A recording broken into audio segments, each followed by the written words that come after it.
we got that CPI print out this morning. There was a focus on that just in terms of maybe what that's going to tell us about what the Fed policy could look like going into 2024. What is your outlook as we look ahead to 24 and whether or not we're going to see that soft landing?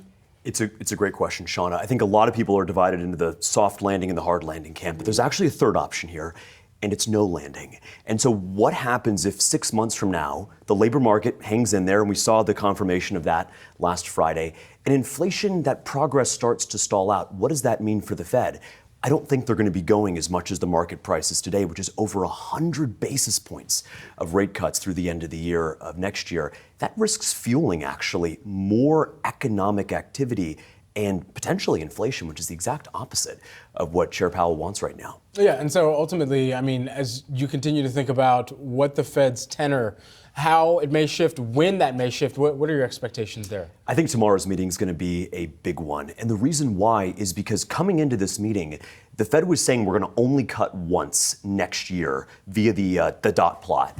And look at what the market's pricing. They're going to cut 4 times. So that has to resolve itself. I don't see Powell actually validating any of that dovishness that the market is currently professing.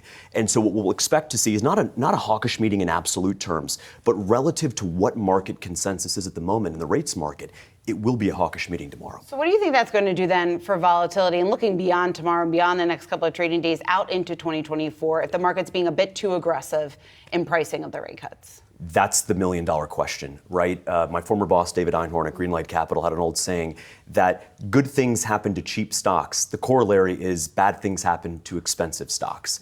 And so it's not a coincidence that the rally we've seen in November was happening at the same time as this massive fall in 10-year yields, as the market started really embracing the idea of imminent rate cuts.